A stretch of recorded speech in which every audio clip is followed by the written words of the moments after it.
All right, Shalom. First off, I'm going to start off by giving all praises, honor, and glory to Yahweh, Bahashem, Yahweh Shai, Bahashem, Rakakodash. Yahweh being the Heavenly Father's true name, Yahweh Shai being the name of his only begotten Son. Double honors unto the elders and the apostles of Great Millstone who rule well and teach well. And peace, blessings, and salutations to all you walking throughout the four corners of the earth, continuing to push and do the works in truth and in sincerity. All right, and the title of this lesson is going to be Stay Focused, Sober, and Watchful. Okay, focused, sober, and watchful, and basically dealing with, in the times that we're in, and really just maintaining our focus on this word and in this truth. All right, because a lot of the times, this flesh can be distracted, or even, your mind can be distracted off of different things going on around you or in your life that you might have to handle. All right, and basically just keeping our time and energy mainly invested into this word. Okay, so without further ado, let's start off with the book of Sirach. Sirach chapter 39, and start at the top, and it reads, "But he that giveth his mind to the law of the Most High and is occupied in the meditation thereof will seek out the wisdom of all the ancient and be occupied in prophecies." Okay, so what it said, he that giveth his mind to the law of the Most High and is occupied in the meditation thereof. Okay, so this is what our mind is supposed to be continually thinking upon, is this word, this truth. Okay, and it says, we'll seek out the wisdom of all the ancients and be occupied in prophecy. So that's why I entitled it, Stay Focused. Okay, continually meditating and thinking and reforming our ways according to this word, this truth, right? And what? Staying watchful, focused on these prophecies as well.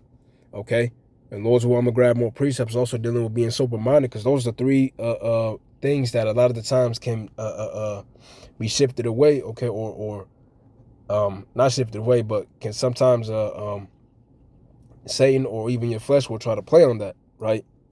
Your focus, okay, or even being sober-minded, right? Different things interfering and or a different situation you might be in, right? But we don't want to let nothing get in the way of us being focused in this word and in this truth, right? Verse 2, he will keep the sayings of the renowned men, and where subtle parables are, he will be there also, right? Keeping the sayings of the renowned men. So reading about our ancients, the different books that we have, okay, and applying and keeping the things that we read about them in our minds, okay? Different struggles and things that they went through, okay? The scriptures say, all things written aforetime were written for our learning, that we through patience and comfort of the scriptures might have hope, okay? It says, and where subtle parables are, he will be there also, right? Understanding these dark sayings that are being said, what they really mean, okay? Because really a lot of these Christians, they don't read and they don't really have the Spirit dealing with them, to really understand these things that are written, right? So, but from there, let's get the book 2nd Ezra chapter 9, and starting at the top. So like you. 2nd Ezra chapter 9, and starting at the top, and it reads, he answered me then and said, measure thou the time diligently in itself, and when thou seest part of the signs past, which I have told thee before, then shalt thou understand that it is the very same time wherein the highest will begin to visit the world which he made. Okay? But it said, measure thou the time diligently in itself, and that's another thing dealing with what? Continuing to be watchful. All right? Because sometimes when you're not too watchful, right? Knowing and being aware of what's going on, in current events, or even throughout the country, throughout the world, okay?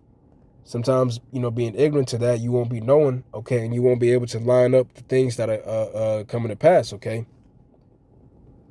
You're able to measure and know, this prophecy is coming to pass soon, because according to this, and this, in current events, right, line it up with the prophecy in the Bible, and that keeps us aware, and that keeps us alert to what's going on, right? So this is another precept that's going into, staying watchful, Because a lot of times, you don't want to be, we don't want the things going on in our own life, to distract our focus from this word, right? Let's also go to Luke chapter 19.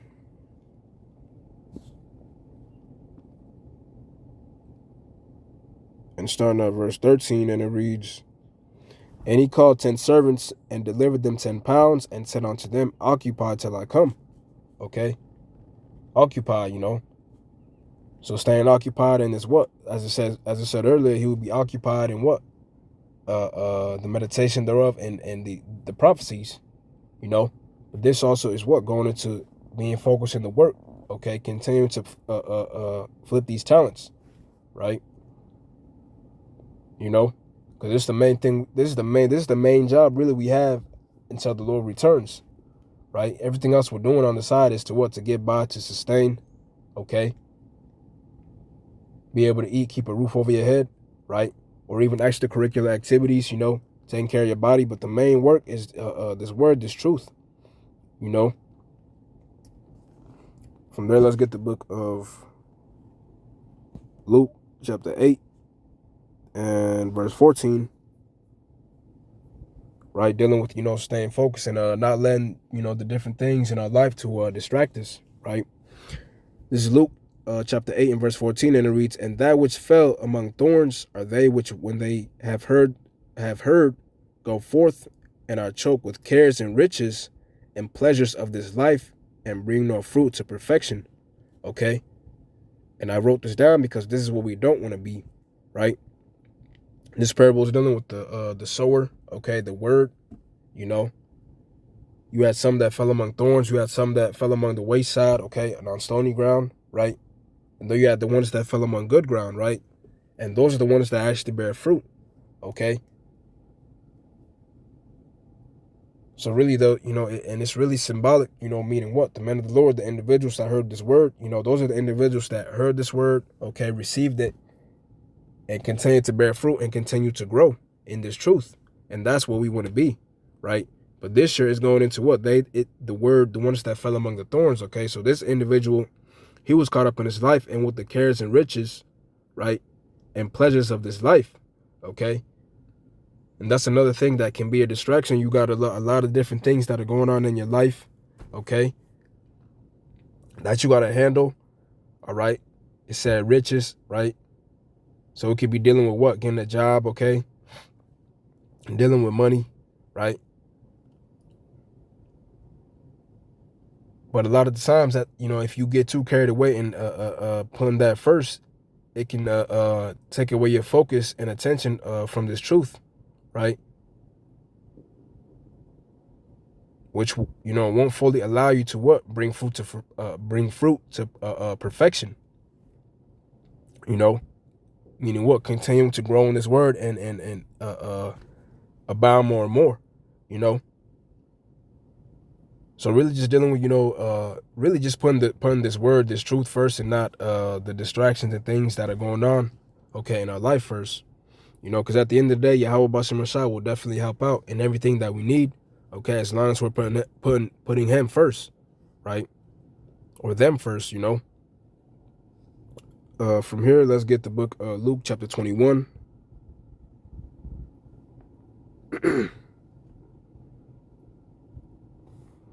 And verse 34, and it reads, "And take heed to yourselves, lest at any time your hearts be overcharged with surfeiting and drunkenness and cares of this life, so that day come upon you unawares," right? So we want to always check ourselves when we find ourselves what? Being too carried away at times, okay? Even surfeiting, when you go into that word in the blue letter, it goes into what? The headache and giddiness caused by drinking too much, right? So even on a physical level, dealing with the actual drink, you don't want to drink too much to where you start getting a headache, right? You want to keep things in a balance, because that's another key aspect of the truth is understanding balance. Because without balance, it said what? A false balance is an abomination unto the Lord. Okay, Now you're destroying yourself by not having balance in different areas and in different things, right? Which is what we don't want to be, you know. But what? It said, take heed to yourselves, lest at any time your hearts be overcharged with surfeiting and drunkenness and cares of this life, right? Cares of this life, okay? Drunkenness, carried away with all everything that's going on, you know. So that day come upon you unawares, and that's we want to make sure that we're always watching, being watchful of these prophecies, so that we're aware and know, you know, and move according and prepared to the times, you know. Because if you look at how the Spirit works at times, you know, it was a certain time for certain things, and Jake was kind of, or should I say, I'm not saying it in a bad way. It was a certain time when brothers were doing certain things at that time, and now the Spirit has shifted to where brothers aren't doing too many certain things, right? If that makes sense, you know, and it's all according to what the Spirit and the times, you know, that we're in, you know. Or the changing of the times, you know, in the seasons, right? So, but from there, let's go to 1 Thessalonians chapter 5 and verse 4. And it reads, but ye, brethren, are not in darkness, that day should overtake you as a thief. Ye are all the children of the light and the children of the day. We are not of the night nor of darkness, right? And we're the children of the day because we have this light, we have this word, this truth. Okay, it says that word is a lamp. Okay, roughly paraphrasing.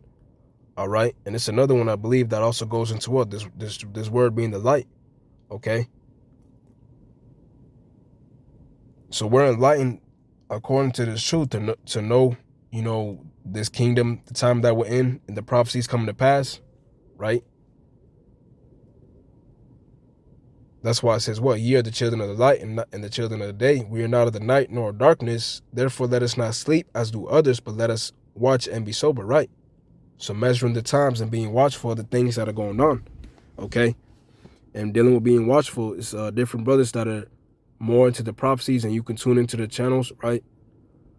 But really even, and speaking to myself, you know, it doesn't take much, right?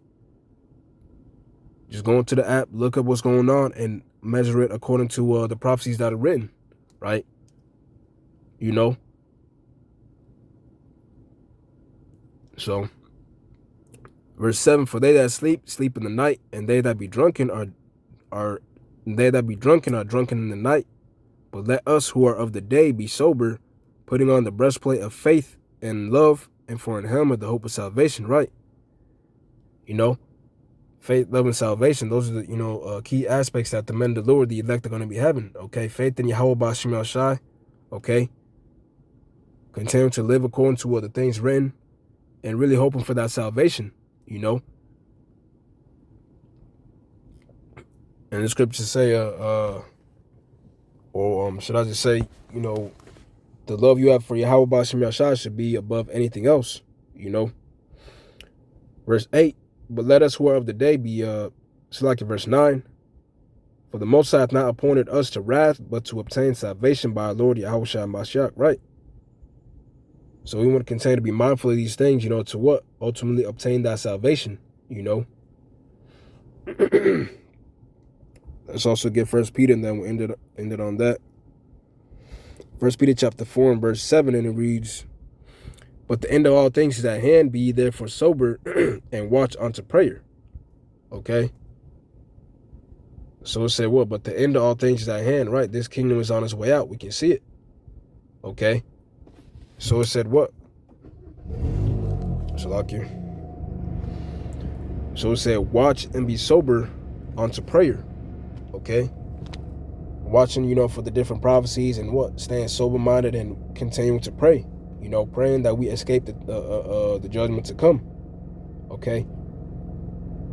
So, but that's the point, you know, just going into that. I want to give all praises, honor, and glory to Yahweh, Ba'Shem, Yahushai, Ba'Hashem, Rakakodash, double honors unto the elders and the apostles of Great Millstone who rule well and teach well. And peace, blessings, and salutations to all you welcome throughout the four corners of the earth, continuing to push and do the works in truth and in sincerity. Shalom.